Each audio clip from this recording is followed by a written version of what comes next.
everyone. If you're regular listeners to Brother from Another, you're familiar with me already. I'm Natalie. But if you're not, it's now your time to meet me. I'm Natalie, like I mentioned before. I am a host of the All Nat podcast, but more importantly, for purposes of this show, I am the creator and one of the co-hosts of the Hoopstresses.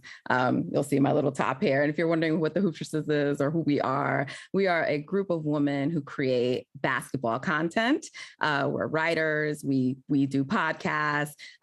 We put out all kinds of different kinds of basketball content. And we came together as a collective because we thought it was important to uplift women's voices. We know hoops, both NBA and WNBA, and we wanted to be able to share our voices with the world. So you're going to be meeting some of the Hoopstresses today. I'm so excited, and I'm so thankful to the Mikes for letting me take over the show today. So yes, it is a Hoopstress takeover, and I hope that you all enjoy the show. So we have a lot to get into today. As you know, game one of the NBA Finals was played. So I'm going to first want to bring up one of my co-Hoopstresses who I adore to death, Imman Adan. I want to welcome her to the show.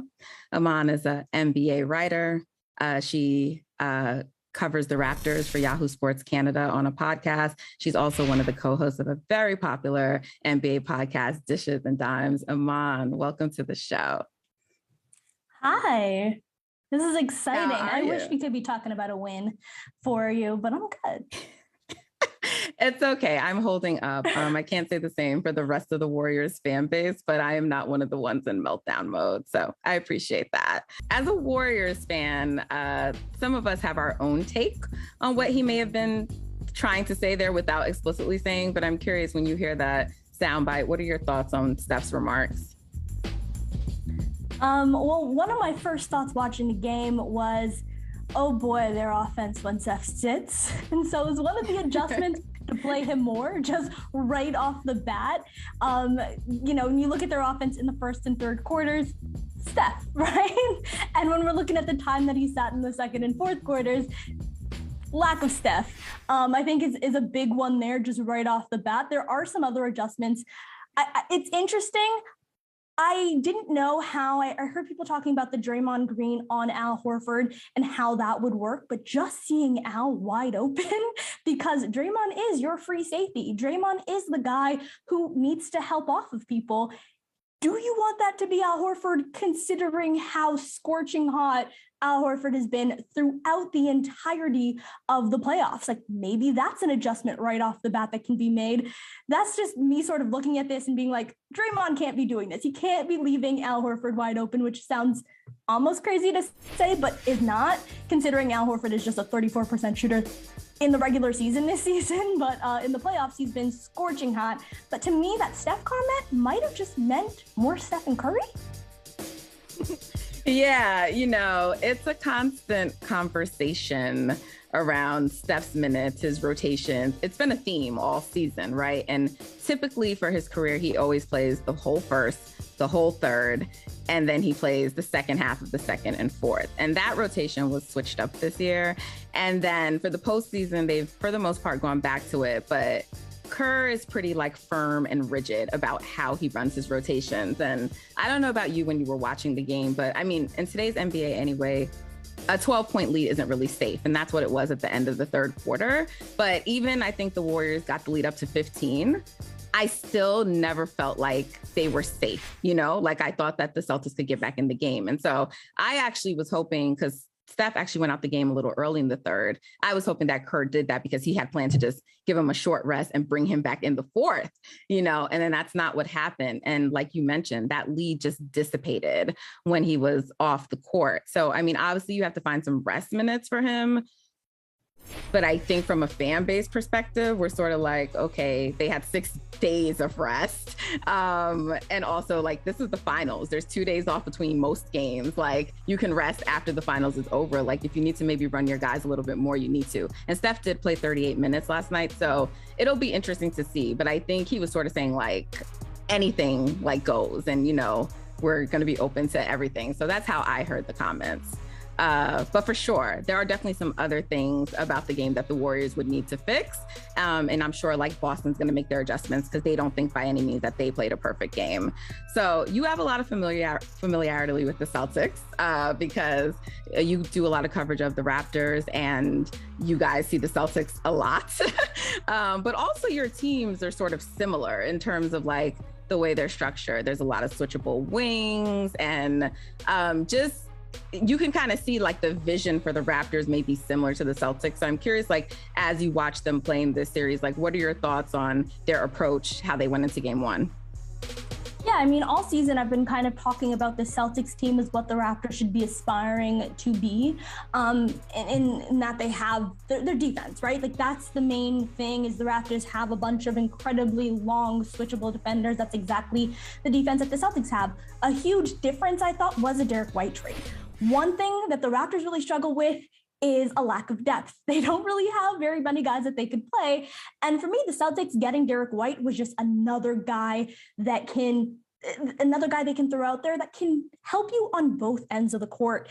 You're not seeing a lot of like maybe something that the Warriors are struggling with, where if they play Poole, they need him for offense, but then he's going to hurt them on the defensive end. There aren't very many guys like that on the Boston Celtics team. You have guys that can play both ends of the ball, which is really important. And so looking at the Celtics team, one of the differences that I really did notice in this playoffs that sets the Raptors back a bit, besides the lack of depth, is their ability to play versatile style of defense, which is what you need from a championship level team, right? Defense wins championships. That's the old saying.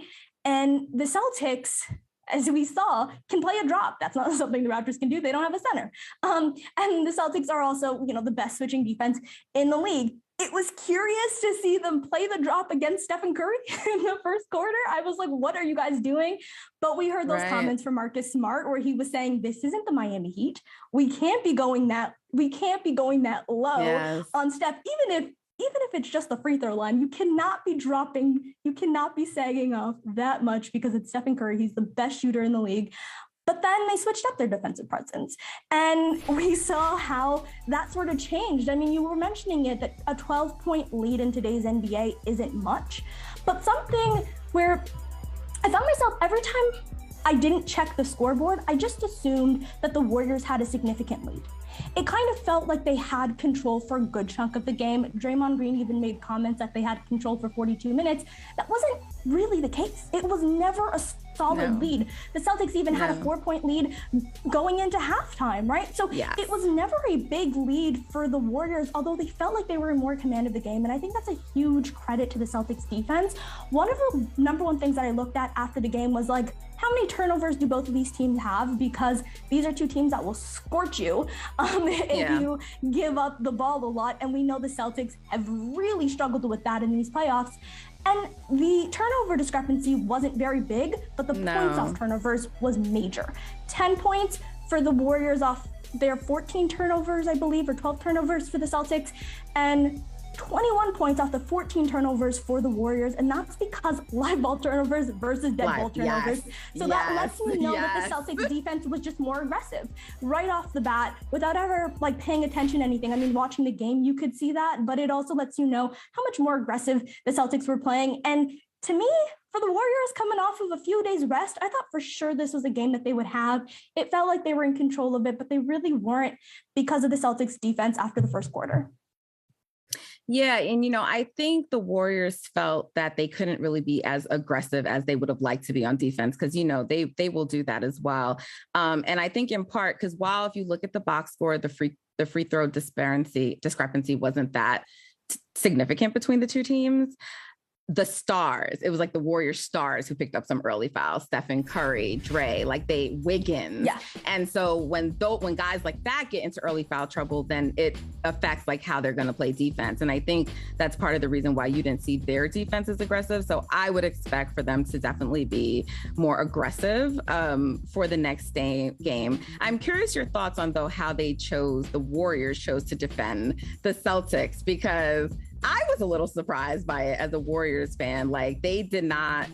Typically, the Warriors they pick their poison. It's like, do you let the star go off or do you take care of the other guys? And they chose to really try to limit Jason Tatum, who didn't have a great shooting night, but he had 13 assists. So like if he's not going to score a lot, but you're giving him 13 assists, then I don't really know how effective that is. So I would like to maybe see them do a little bit more single coverage for Tatum, but I'm curious your thoughts on how they defended them, because I think if they guard him in single coverage, then you won't see the overhelping that was going on last night, right? Because people can better cover their man. Draymond can play free safety better, and he'll be there. So like those lanes aren't as wide open for their players to get to the rim. Yeah, I thought, so one thing is Jason Tatum, 13 assists, that's a career high. He's never done that in a game before. Exactly. So right away we're looking, and to be honest, Tatum has had so many of these games. It feels like in the playoffs, like this is kind of the nature of a guy who does get a lot of his baskets off of jump shots. You live and die by the jump shot, right? And we saw the Celtics live by that yesterday. It saved them. And so I think for Tatum, also, I was kind of like, okay, he's given it up. He doesn't seem as aggressive for the Warriors. I think you would much prefer Tatum having 20 points than Tatum getting you 13 assists. Tatum having 25 points than Tatum getting you 13 assists. I think that's given. But to me, more so, it was leaving so many of the shooters wide open. You're watching Derek White in his last 4 games has shot 55% from deep. I get it on paper coming into these series, and maybe once you get to the finals, because you're not as familiar with your opponent, you only play them twice a year. I get that maybe the scouting report, you're looking at it, you're like, I don't want to give them excuses. 30%. Derek White has shot 30% since joining the Celtics. He's not a good three-point shooter. Marcus Smart, 33% shooter. He's never been a good one, and he'll love to take it. Al Horford, 34% shooter. But you watch in the playoffs, and you're like, the playoffs are a time where anything can happen. And Derek White has been a scorcher since he had a child, similar to Fred VanVleet, which is something that the Warriors are familiar with. Me as a Raptor fan, also familiar with. Yeah, we don't like all these new fathers. It seems like a theme, it's not a thing that works out. So to me, just with the Warriors defense, I just thought that they were leaving a lot of guys just wide open, and I didn't quite understand the looks that they were giving up there. I get that you're not going to bank on this happening every single night, but these are also NBA players. If you're going to give them open shots, they might knock them down, and that's exactly what we saw. But honestly, I came into this thinking the Warriors and the Celtics are the 2 best defensive teams. I'm not so worried about the defense. I just thought the Celtics can't match the Warriors offensively because of Stephen Curry, who's an offense onto himself. And they did. But they did.